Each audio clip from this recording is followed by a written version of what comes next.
Hello everyone, welcome to Sparkup classes. This is Suman Yadav. आज हम start कर रहे हैं हमारा नया चैप्टर माइक्रोब्स। ये हमारा चैप्टर नंबर 10 है। चैप्टर नंबर 8 ऑलरेडी फिनिश हो चुका है। 9th चैप्टर आपके सिलेबस में नहीं है और 10th हम स्टार्ट करने जा रहे हैं। ओके, सो बहुत ही जल्द आपका सिलेबस खत्म हो जाएगा एंड मोस्ट प्रोबेबली आपका सिलेबस 5th ऑफ जुलाई तक खत्म हो जाएगा। एक दो दिन आगे पीछे हो सकता है, पर most probably 5th of July तक आपका सिलेबस खत्म हो जाएगा। ओके, तो माइक्रोब्स के बारे में हम बात करेंगे। माइक्रोब्स इन ह्यूमन वेलफेयर आपका चैप्टर है। आज का ये जो चैप्टर है इसको मैं 2 से 3 लेक्चर में खत्म कर दूंगी। ओके, उसके बाद हम नेक्स्ट चैप्टर में मूव करेंगे, बायोटेक्नोलॉजी। और मैंने आपको शुरू से कहा है कि बायोटेक्नोलॉजी आप थोड़ी बहुत मैंने जो डिटेल प्लेलिस्ट बताई रखी है उसको देखा करो, क्योंकि बायोटेक्नोलॉजी मैं शॉर्ट में बताऊंगी, डिटेल में बायोटेक्नोलॉजी समझाना पॉसिबल नहीं है। ओके, किसी बायोटेक्नोलॉजी को बहुत ही छोटे वे में समझाया नहीं जा सकता, पर जो इंपॉर्टेंट टॉपिक उसके होंगे मैं वो बता दूंगी आपको। ओके, चलो स्टार्ट करते हैं माइक्रोब्स के बारे में। माइक्रोब्स क्या है? माइक्रोब्स मतलब होता है माइक्रो ऑर्गेनिजम्स। ऐसे ऑर्गेनिज्म जिनको आप अपनी आंखों से ना देख सको, ऐसी नॉर्मल आंखों से ना देख सको, आपको माइक्रोस्कोप या आपको अदर चीजों की जरूरत पड़े, किसी ना किसी इक्विपमेंट की जरूरत पड़े, उसे हम माइक्रोब्स कहते हैं। माइक्रोब्स हानिकारक भी हो सकते हैं, जैसा कि हमने ह्यूमन हेल्थ एंड डिजीज में पढ़ा था। बहुत सारे माइक्रोब्स ने हमें बहुत सारी डिजीज की थी। और कुछ माइक्रोब्स ऐसे होते हैं जो हमारे लिए बेनिफिशियल होते हैं। तो इस चैप्टर में हम बेनिफिशियल वाले माइक्रोब्स के बारे में बात करेंगे। किस किस वे में वो हमें बेनिफिट कर सकते हैं, मैं आपको शॉर्ट में समझाती हूँ। पहला तरीका हो सकता है डेली लाइफ में वो कैसे यूज आ रहे हैं हमारे डेली लाइफ में। ठीक है, आज के लेक्चर में मैं आपको डेली लाइफ वाले ही बताऊंगी। सेकेंड हो सकता है आपका बायोगैस बनाने में यूज आ सकते हैं। ठीक है, आइए मैंने बायो गैस लिख दिया, यह है आपका बायोगैस। बायोगैस बनाने में यूज आ सकते हैं। तीसरा हो सकता है आपका sewage treatment. Sewage treatment, sewage treatment मतलब जो कचरा वगैरह आप निकालते हो, फैक्ट्रीज वगैरह से निकलते हैं, तो उसको साफ करके तब बाहर रिलीज किया जाता है, अदरवाइज हमारी धरती क्या होगी, गंदी हो जाएगी। उसी चीज को हम सीवेज ट्रीटमेंट कहते हैं। जब मैं ये टॉपिक बताऊंगी तो मैं आपको डिटेल में बताऊंगी वो बात। ठीक है, चौथी बात, चौथा चीज हम पढ़ेंगे bio control, bio control agent की तरह, कंट्रोल एजेंट्स की तरह। और पांचवा हेडिंग हम पढ़ेंगे बायो फर्टिलाइजर्स की तरह। फर्टिलाइजर्स या इसी को आप नाइट्रोजन फिक्सर्स भी कह सकते हो, N2 फिक्सर्स। ओके, इतनी सारी चीजों के बारे में हम बात करेंगे। इतनी हेडिंग में हमारा ये चैप्टर खत्म होगा। माइक्रोब्स, इन सभी हेडिंग के अंदर हम यही पढ़ेंगे कि वो हमें किसी ना किसी तौर पे फायदा पहुंचा रहे हैं, चाहे डायरेक्टली या इनडायरेक्टली हमें फायदा कर रहे हैं। ठीक है, इस चैप्टर का मकसद यही है कि अच्छे वाले माइक्रोब्स के बारे में जान लेना। तो पहले तो हम डेली लाइफ में कौन कौन से अच्छे माइक्रोब्स हमारी हेल्प करते हैं उसको देखेंगे। बायोगैस मतलब होता है ऐसी गैस जिसको हम फ्यूल की तरह इस्तेमाल कर सकें। ठीक है, आपने गोबर गैस वगैरह का नाम सुना होगा, वो इसमें आएगी। सीवेज ट्रीटमेंट मतलब जो भी कचरा वगैरह फैक्ट्री से, इंडस्ट्री से निकलता है, उसको साफ करने में हेल्प करेगा आपका माइक्रोब्स। बायो कंट्रोल एजेंट मतलब जैसे आप खेतों वगैरह में इंसेक्टिसाइड, पेस्टिसाइड ये सब यूज करते हो कीड़ों मकोड़ों को मारने के लिए, लेकिन उससे बहुत सारे नुकसान होते हैं। आपकी जो अदर प्लांट होते हैं उनको भी नुकसान होता है, सब्जियां दवाइयों वाली सब्जियां हो जाती हैं आपकी, तो बहुत सारे उससे नुकसान होते हैं, धरती को भी नुकसान होता है। तो उसकी बजाय हम कुछ ऑर्गेनिजम्स का यूज कर सकते हैं हमारे वीडिसाइड, पेस्टिसाइड की जगह। ओके, उसको हम पढ़ेंगे बायो कंट्रोल एजेंट्स में। नेक्स्ट है आपका बायो फर्टिलाइजर्स, यानी कि नाइट्रोजन फिक्सर्स। आपके जो प्लांट्स होते हैं वो नाइट्रोजन को डायरेक्टली नहीं ले पाते, वो नाइट्रेट या नाइट्रेट के फॉर्म में, नाइट्रेट या नाइट्राइट के फॉर्म में लेते हैं। तो नाइट्रोजन को नाइट्रेट या नाइट्राइट में कौन बदलता है? अगेन आपका माइक्रोब्स। ठीक है, तो इन सभी हेडिंग के बारे में हम आगे डिटेल में बात करने वाले हैं। सबसे पहले मैं डेली लाइफ के बारे में बात करती हूँ कि डेली लाइफ में माइक्रोब्स कैसे आपकी हेल्प करते हैं। ओके, मैं बाकी सब मिटा दे रही हूँ, डेली लाइफ वाले को मैं रहने दे रही हूँ। डेली लाइफ में माइक्रोब्स कैसे हेल्प करते हैं वो हम आज देखेंगे। आपको बहुत सारे माइक्रोब्स का इसमें नाम याद रखना होगा। अगर आपने 12th में जरा भी ये चैप्टर पढ़ा है तो ये चैप्टर बहुत ईजी था, एंड आई होप आपने थोड़ा बहुत तो इसमें याद किया होगा। नहीं भी किया है तो कोई बात नहीं, मैं याद करवा रही हूँ। थोड़ा सा टफ पड़ेगा आपको याद करने में, पर एक दो दिन याद करोगे हो जाएगा। इसमें कुछ समझाने वाली बात नहीं है, सिर्फ याद करने वाली बात है। तो मैं आपको लाइन बाय लाइन दिखवा दे रही हूँ कौन सी चीजें जरूरी है। ओके, चलो, डेली लाइफ में माइक्रोब्स कहाँ यूज कर आते हैं।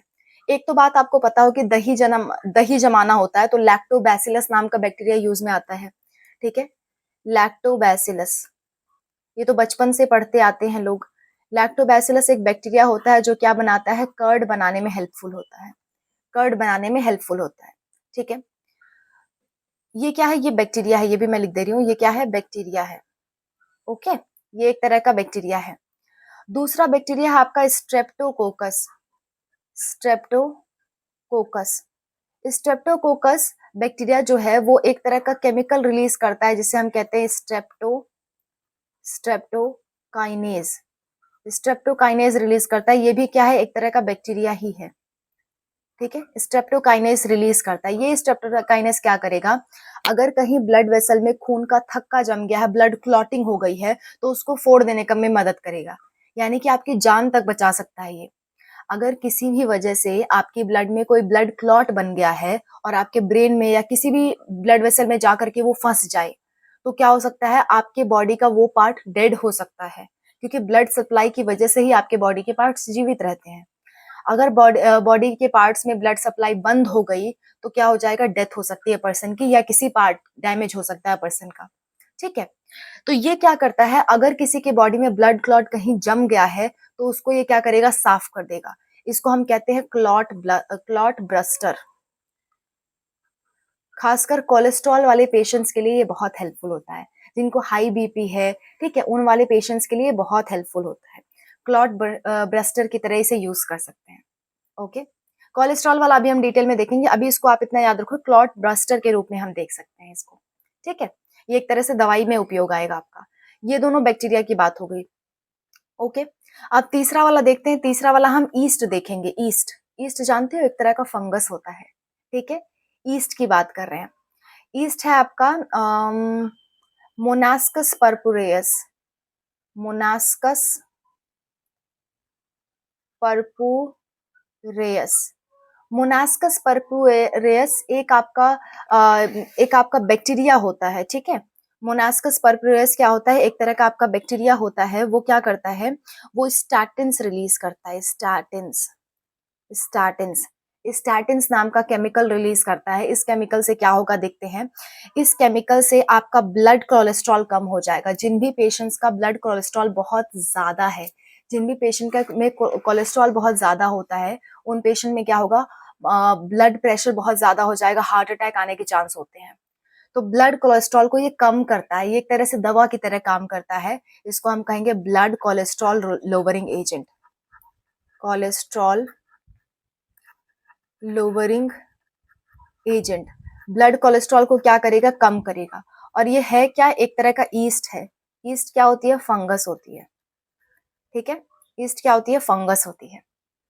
ओके, ईस्ट एक तरह की फंगस होती है। ये तीन चीजें हो गई, आगे बढ़ते हैं। नेक्स्ट हमें फंगस से रिलेटेड तीन चीजें पढ़नी है। एक हमने कवर कर लिया, जो कि आपका मोनास्कस परपुरेस स्टैटिन्स रिलीज कर रहा है, और ये क्या करेगा, क्लॉट ब्रस्टर का काम करेगा। ठीक है, आपको देखो लैक्टोबैसिलस तो बचपन से याद है। लैक्टोबैसिलस क्या करता है, दही जमाने का काम करता है। स्ट्रेप्टोकोकस से स्ट्रेप्टोकाइनेज वर्ड याद कर लेना, और इसको इस तरह से याद करोगे आप, एसएससी, एसएससी, यानी कि स्ट्रेप्टोकोकस स्ट्रेप्टोकाइनेज क्लॉट ब्रस्टर, एसएससी भी कह सकते हो आप, क्लॉट ब्रस्टर। ठीक है, स्ट्रेप्टोकोकस क्या रिलीज करेगा, स्ट्रेप्टोकाइनेज, और ये क्या करेगा, क्लॉट ब्रस्टर का काम करेगा। एसएससी भी याद कर सकते हो। और मोनास्कस परपुरेस स्टैटिन रिलीज करेगा और ब्लड कोलेस्ट्रॉल को कम करेगा। ठीक है, तो इस तरह से आप याद करोगे तो ये तीनों आपको याद हो जाएंगे। ओके, ऊपर के दो बैक्टीरिया हैं और नीचे वाला क्या है, ईस्ट है। ईस्ट का हमें दो और देखना है, चलो देखते हैं। इसको मैं मिटा देती हूँ। थोड़ा सा 2-3 दिन इसको याद करने की कोशिश करोगे, आपको याद हो जाएगा। ये 1-2 नंबर के सवालों में पूछा जाता है, या फिर अगर डिटेल में पूछेगा तो आपसे पूछ लेगा कि माइक्रोब्स जो ह्यूमन वेलफेयर के लिए हैं उनके कुछ एग्जाम्पल्स दो। ठीक है, तो आप 2-3 एग्जाम्पल देके समझा सकते हो उनमें। ये 2-3 नंबर के क्वेश्चन में आता है, या फिर 1 नंबर के क्वेश्चन में, या ऑब्जेक्टिव क्वेश्चन में आता है। ओके, चलो चौथे की बात करते हैं। चौथा है आपका, चौथा यूज होगा आपका एक आपकी ईस्ट होती है सैक्रोमाइसिस, सैकरोमाइसीस सेरेविजेई। ये क्या है? ये एक तरह की ईस्ट है, जैसे मोनास्कस परपुरस ईस्ट था जो कि एक तरह का फंगस होता है, फंजाई होता है, वैसे ही ये भी एक तरह की फंजाई है। आप ब्रेड वगैरह जानते हो ना, इडली डोसा खाया है? इडली डोसा में क्या होता है, वो छोटी छोटी सी गोलियां डाली जाती हैं ताकि इडली का जो बैटर है वो अच्छे से फूल जाए, फ्लफी सी इडली बने हमारी। या ब्रेड वगैरह जब बनता है तो उसको बहुत स्पॉन्जी बनाया जाता है, तो वो किसकी मदद से बनता है? इसी ईस्ट की वजह से बनता है। ठीक है, ये क्या करते हैं, आपके ब्रेड बनाने में इस्तेमाल आते हैं, अल्कोहल बनाने में इस्तेमाल आते हैं, इडली डोसा बनाने में इस्तेमाल आता है इसका। ये क्या रिलीज करते हैं? CO2। CO2 रिलीज करते हैं ये। CO2 रिलीज करने की वजह से ही आपकी जो भी चीजें होती है वो फ्लफी हो जाती है, ऐसे स्पॉन्ज की तरह हो जाती है, फिर आपको खाने में बहुत मजा आता है। तो वो इसी ईस्ट की मदद से बनता है। इसीलिए देखो, जो भी आपका ब्रेड वगैरह होता है उसको बेकरी शॉप में हम देखते हैं, है ना? बेकरी वगैरह की शॉप में ये सब मिलता है, तो हम इसको बेकर्स ईस्ट भी कहते हैं क्योंकि इसे बेकर लोग ज्यादा इस्तेमाल करते हैं। बेकर्स ईस्ट कहते हैं। और क्योंकि ये आपके अल्कोहल बनाने में भी हेल्प करता है, इसलिए इसको ब्रीवर्स ईस्ट भी कहते हैं। ब्रीवर्स ईस्ट, इसी का दूसरा नाम है बेकर्स ईस्ट या ब्रीवर्स ईस्ट। आम बोलचाल की भाषा में कैसे आपका नाम घर वाले कुछ और रख देते हैं, स्कूल का नाम कुछ और रहता है, तो इसी तरह से इस ईस्ट का स्कूल का नाम है सैक्रोमाइसिस सेरेविजेई, लेकिन घर का नाम है बेकर्स ईस्ट या ब्रीवर्स ईस्ट। ब्रीवर मतलब होता है बेवरेजेस, बेवरेज मतलब ड्रिंक वगैरह, है ना? बेवरेज मतलब होता है अलग अलग ड्रिंक, जैसे कि वाइन हो गया, विस्की हो गया, ब्रांडी, रम, ये सब क्या है? ये सब बेवरेजेस हैं, और इनको बनाने में ईस्ट का इस्तेमाल होता है, इसलिए इसको ब्रेवर्स ईस्ट कहते हैं, यानी कि जो ब्रेवरेज बनाएगा उसका वाला ईस्ट। ओके, तो इसका काम के आधार पे इसका नाम दे दिया गया है। तो ठीक है, तो ये आपका दूसरे ईस्ट का यूज आ गया।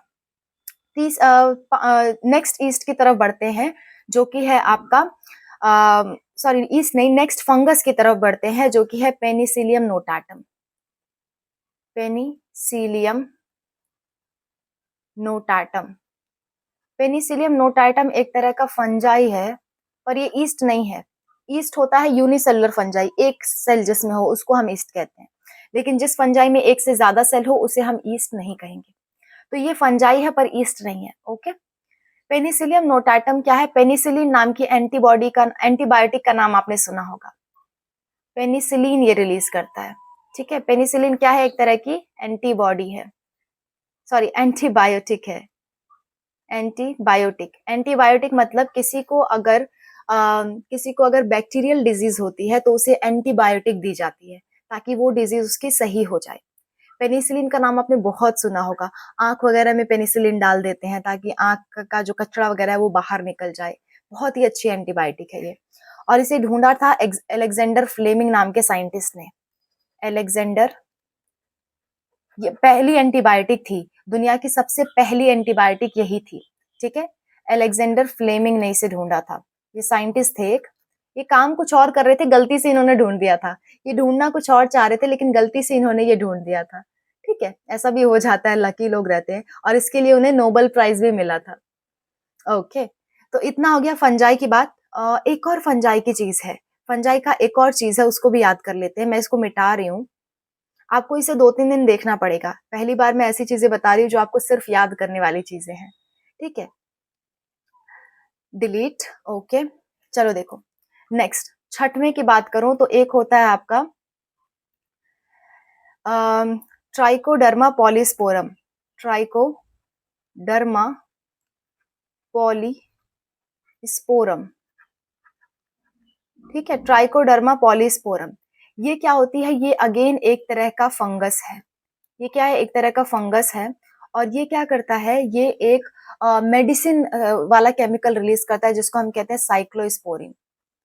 साइक्लोस्पोरिन, ठीक है, साइक्लोस्पोरिन नाम की ये मेडिसिन रिलीज करता है। इस मेडिसिन का क्या उपयोग है देखते हैं। साइक्लोस्पोरिन ना हेल्प करता है आपको, अगर जैसे मान लो ऑर्गन ट्रांसप्लांट हुआ है, किसी ने किडनी दी है किसी को, तो वो किडनी उसके बॉडी के लिए अनजान है, तो किडनी के सेल्स एंटीजन की तरह काम कर सकते हैं। मैंने आपको चैप्टर नंबर 8 में एंटीजन समझाया है, एंटीजन की तरह काम कर सकते हैं, तो आपकी बॉडी उससे लड़ सकती है, लेकिन वो किडनी तो आपके लिए हेल्पफुल है, आप चाहोगे उससे ना लड़े, तो आपको क्या देना पड़ेगा, इम्यूनोसप्रेसिव ड्रग देना पड़ेगा, यानी ऐसा दवाई देना पड़ेगा जो आपके इम्यून सिस्टम को थोड़ा कमजोर कर दे, ताकि आप किडनी से लड़ ना पाओ, क्योंकि वो आप किडनी आपकी जरूरत की है। ठीक है, तो यही वही वाला ड्रग है। ये क्या है, इम्यूनोसप्रेसिव ड्रग है, इम्यूनोसप्रेसिव। कभी ऑर्गन ट्रांसप्लांट होता है तो तब ये दिया जाता है।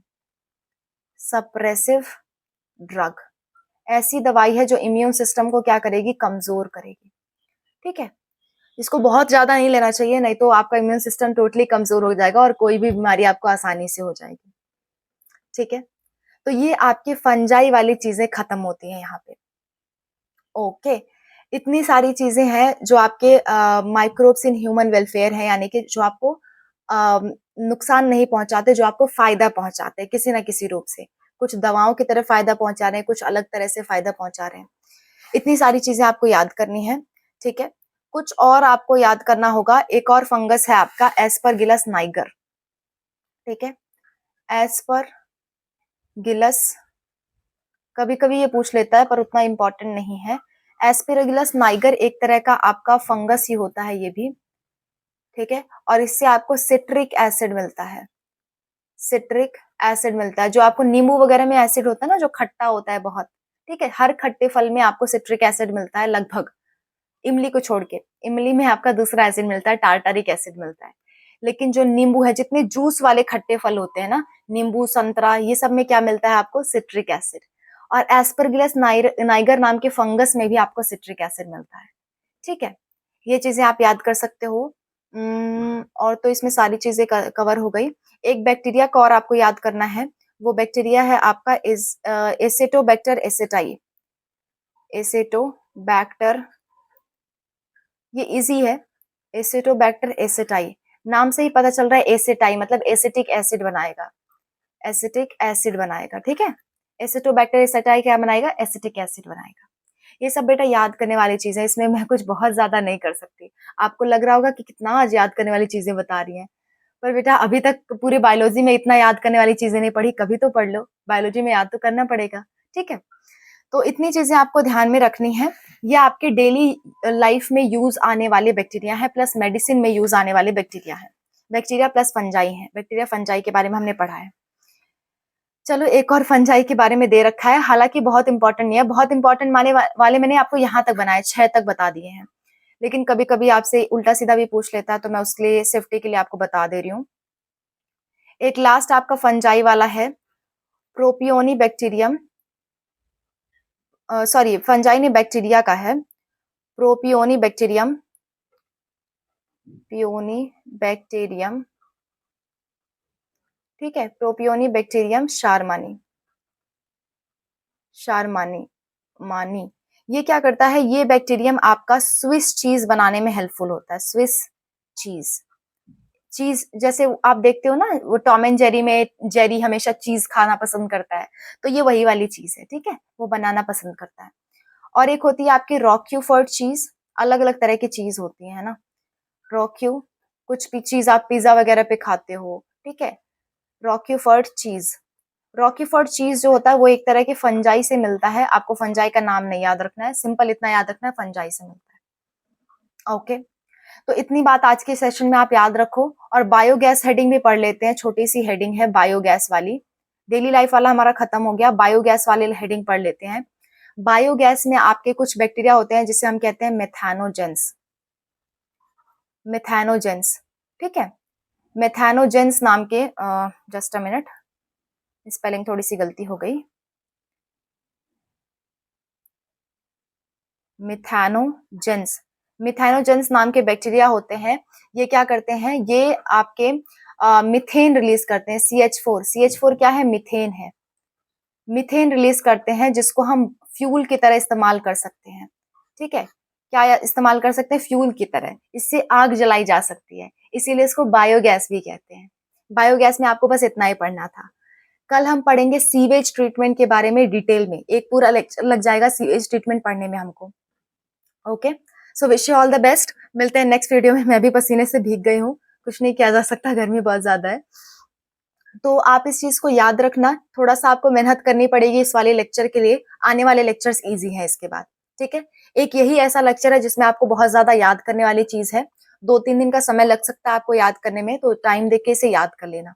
ओके, एक एक दिन गैप कर करके याद कर लेना, और मैं कोशिश करूंगी लास्ट में इसका रिवीजन मैं जरूर करा सकूं। ओके, मिलते हैं नेक्स्ट क्लास में। नेक्स्ट क्लास में सीवेज ट्रीटमेंट पढ़ेंगे, वो कॉन्सेप्चुअल है, उसमें बहुत ज्यादा याद करना नहीं होगा आपको, परेशान मत होना। Okay, wish you all the best, मिलते हैं नेक्स्ट वीडियो में।